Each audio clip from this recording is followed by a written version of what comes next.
it's still, it was still kind of in its infancy. And so we didn't have state-of-the-art equipment that we worked on. We worked on pretty old gear and stuff like that. Made it work. Yeah, you guys had whisper boxes at all back then? Yeah. That's right. Yeah. Matter of fact, I think the one that we recorded Yu Hakusho in now it still exists. It's no longer put together. But it's leaned up against a wall. It was hot. It was unair conditioned. Yes.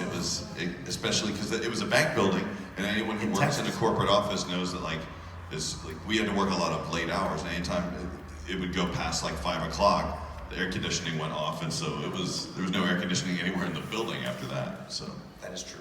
Wow, you guys are like really sweating it out during the dart tournament. Yes. Wow, that's incredible.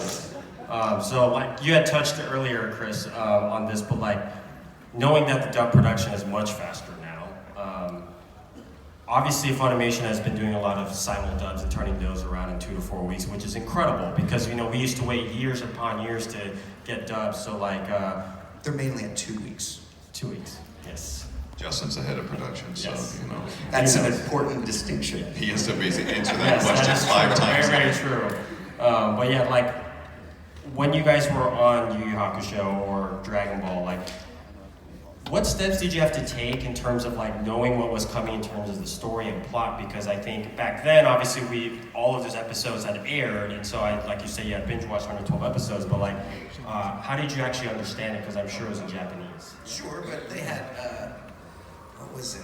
It was the one where Kurama's referred to as Hiei and Hiei's referred to as Kurama. Anybody else seen any of those? Yeah, right? And you have to go way back and see those. No, there was a decent translation that allowed you to understand what the story was, for sure. So, but the biggest difference is that you'd work on 6 to sometimes 10 episodes at a time. So when Chris would come in to record Kuwabara, we'd actually be able to get through a whole story arc in one session. And so there's positives to that, but then the negatives to that are also that you kind of, you book a 6-hour session, and by the time you get to the end of hour 4, you're pretty tired, and you've yelled a lot for that amount of time. So sometimes that can come out in performance, but I think sometimes trying to attack that much material all at once, it's a lot to keep in your head, because you're moving through a lot of storylines when it comes to that kind of. As a producer, it's great. Because you can have one actor that has a smaller role do a bunch of roles, do a bunch of episodes. But as an actor, I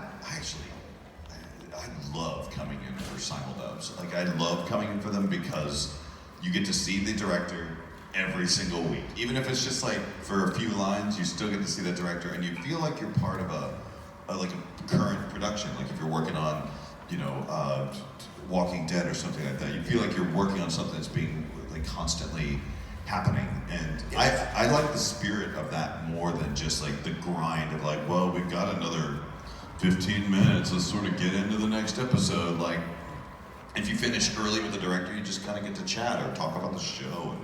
Yeah, and the other thing also is it makes the dub, I feel, a little bit more relevant. Something like Yu Hakusho, granted in 2001 or February of 2002, people started getting to watch it on television, but that's 8-9 years after it originally came out in Japan. Right. So having something that's printed out in English and it's out there either streaming or on broadcast somewhere a day after or 2 weeks even after it airs in Japan really makes it A, feel like it's a true international release, and then B, it does cause that dub element of it to be a little closer to its parent, as it were. Yeah, amazing.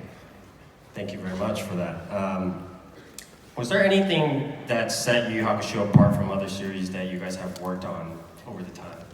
Could be story, could be, arcs, themes. This is where we just say a lot of glowing things about Yu Hakusho. No, I think there's tons of things that set this apart. I also think that Yu Hakusho ended up being, as well as Dragon Ball Z, an inspiration for a lot of the other animes that we've seen come out over the last 20 years.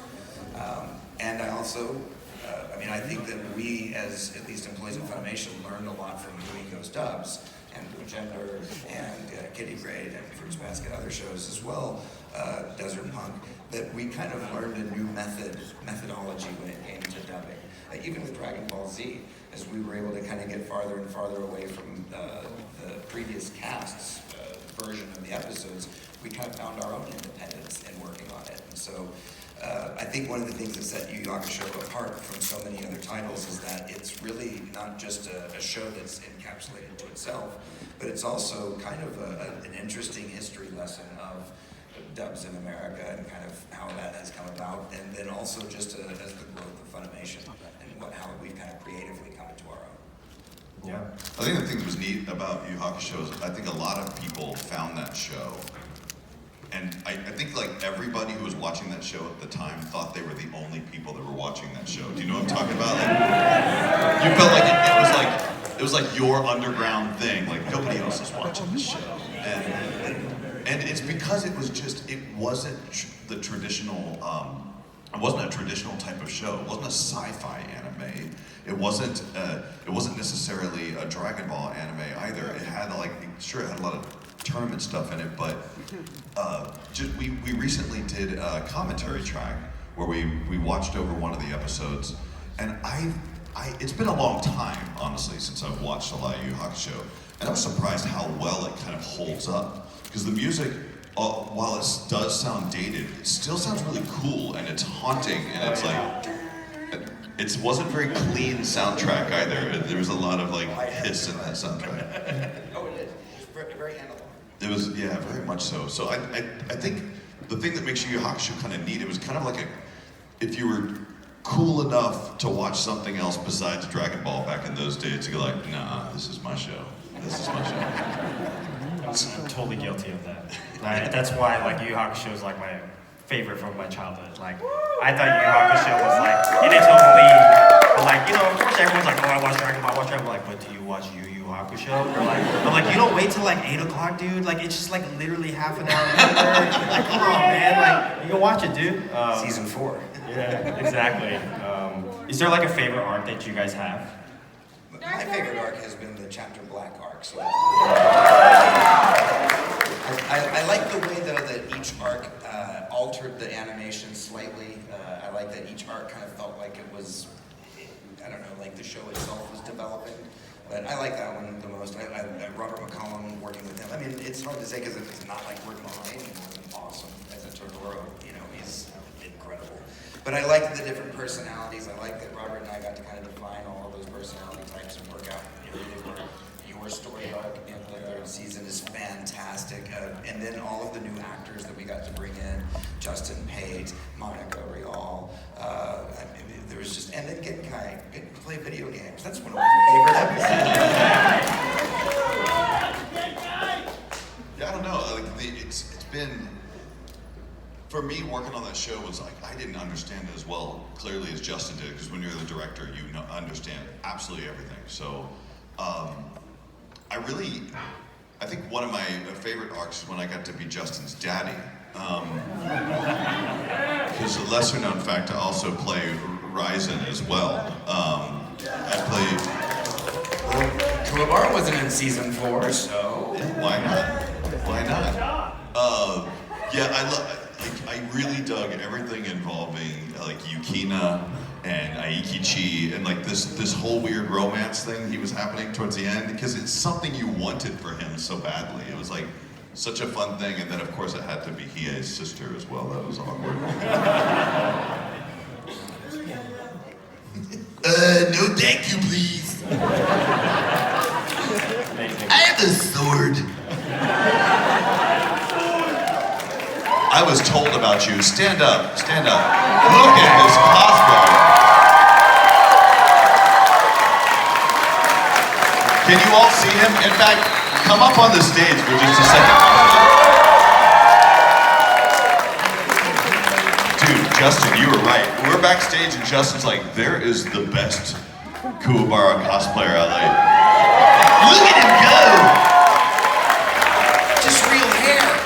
Yeah, that's some darn good hair you got there, buddy. It's very aggressive hair. It was. I can't. Oh.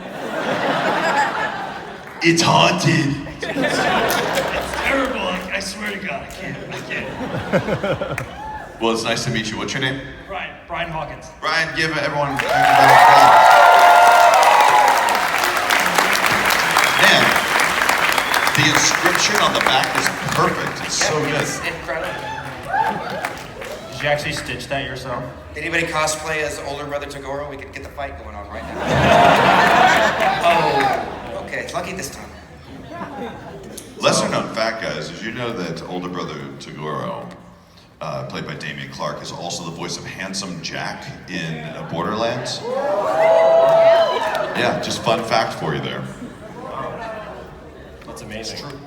So as we kind of reminisce more about Yu Hakusho, especially Kuwabara, and it's just, yeah, there's amazing moments from any of the arcs that we have. But I think one of the best parts about Kuwabara in that chapter Black Saga is just there's that really intense moment for him. And so I'd like to have the lights down, and then also I'm going to play this clip. Oh yes, this is you guys don't do this enough, especially in